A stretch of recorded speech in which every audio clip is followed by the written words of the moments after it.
கடந்த 12/8/2026 அன்று காட்டுமன்னார்கோவில் சட்டமன்ற தொகுதி உறுப்பினர் திரு ஜோதிமணி அவர்கள் பேசும்போது, பல எம்எல்ஏக்களிடம் சொந்தமாக வாகனம் இல்லை என்றும், தொகுதி பணிகளை ஆய்வு செய்யவும் பார்வையிடவும் கடினமாக உள்ளதாகவும், லஞ்சமில்லாத நேர்மையான ஆட்சி அமைய உறுப்பினர்களின் அடிப்படை தேவைகளை அரசு பூர்த்தி செய்ய வேண்டும் என்றும் கோரிக்கை வைத்தார். எந்த ஒரு பொருளாதார பலம் இல்லாமல் சட்டமன்ற உறுப்பினர்களாக பணியாற்றி கொண்டிருப்பவர்கள் தங்களின் தொகுதி பணிகளை செய்ய சொந்த வாகனங்களோ அல்லது உதவியாளர்களையோ வைத்துக் கொள்ள முடிவதில்லை என்றும் தெரிவித்தார். மேலும் இது தொடர்பாக கோரிக்கைகளும் வரப்பெற்றது. மக்களாட்சியின் மிக முக்கிய தூண்களில் ஒன்றாக விளங்குபவர்கள் மாண்புமிகு சட்டமன்ற உறுப்பினர்கள். தமிழ்நாடு சட்டமன்ற வரலாற்றில் எளிய பின்னணியில் இருந்து பணபலமோ அரசியல் பின்னணியோ இன்றி மக்களின் பேராதரவோடு முதன்முறையாக சட்டமன்றத்திற்கு தேர்வு செய்யப்பட்டுள்ள முதல் தலைமுறை சட்டமன்ற உறுப்பினர்களின் எண்ணிக்கை குறிப்பிடத்தக்க அளவில் உயர்ந்துள்ளது.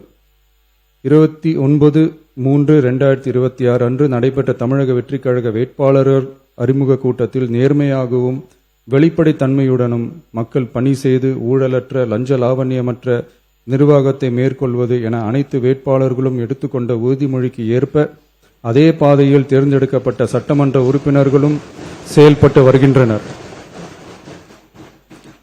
மக்களுக்கான நிர்வாகம் நேர்மையின் பாதையில் என்ற அடிப்படையில் லஞ்ச லாவண்யமற்ற நேர்மையான மற்றும் வெளிப்படையான நிர்வாகத்தை அடித்தட்டு மக்கள் வரை கொண்டு சேர்க்கும் நோக்கில் தமிழக வெற்றிக் கழக அரசு செயல்பட்டு வருகிறது.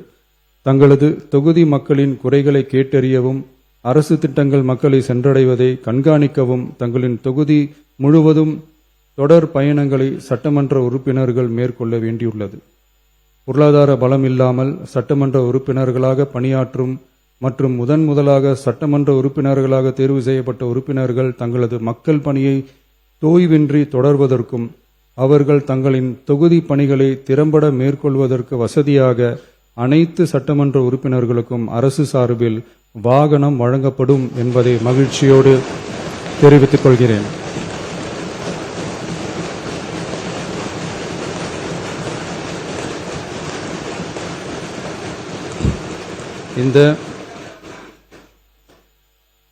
இந்த அறிவிப்பு சட்டமன்ற உறுப்பினர்கள் தங்களின் பயண தேவைகளுக்காக பிறரை சார்ந்து இருப்பதை தடுத்து அவர்கள் எவ்வித சமரசமும் இன்றி சுதந்திரமாகவும் நேர்மையாகவும் தங்களின் தொகுதிக்கு உட்பட்ட கிராமப்புற மற்றும் தொலைதூர பகுதிகளுக்கு எளிதாக பயணம் செய்து தொகுதி முழுவதும் உள்ள மக்களை நேரடியாக சந்தித்து அவர்களின் குறைகளுக்கு தீர்வு காண வழிவகுக்கும். அதோடு மட்டுமின்றி சட்டமன்ற உறுப்பினர்களின் பொருளாதார சுமையை குறைத்து கடைக்கோடி மக்களுக்கு லஞ்ச லாவண்யமற்ற நேர்மையான மற்றும் வெளிப்படையான நிர்வாகத்தை அளிக்கவும் உதவும்.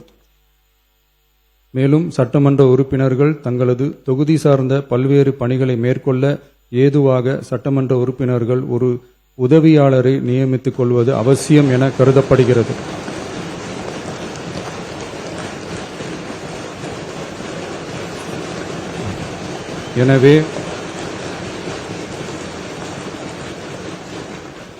எனவே சட்டமன்ற உறுப்பினர்களுக்கு அரசு வாங்கி வழங்கும் வாகனத்தை பராமரிக்கும் விதமாக வாகனத்திற்கு ஓட்டுநர், எரிபொருள், வாகன பராமரிப்பு உள்ளிட்ட செலவினங்களுக்காக மாதந்தோறும் ரூபாய் 75,000 வாகனப்படியாகவும்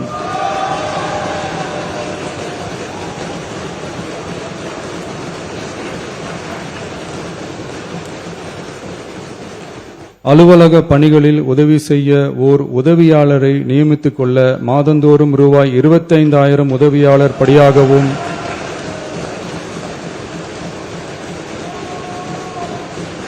வழங்கப்படும். இதற்காக உரிய சட்டத்தில் திருத்தங்கள் மேற்கொண்டு ஆணைகள் வெளியிடப்படும் என்பதையும் தெரிவித்துக் கொள்கிறேன். நன்றி. மாண்புமிகு உறுப்பினர் ஜோதிமணி அவர்கள். மாண்புமிகு உறுப்பினர் ஜோதிமணி அவர்கள் பேசுங்க. மாண்புமிகு பேரவைத் தலைவர் அவர்களே, தமிழக முதல்வர் அவர்களே மற்றும் அமைச்சர் பெருமக்களே, எதிர்க்கட்சி தலைவர் அவர்களே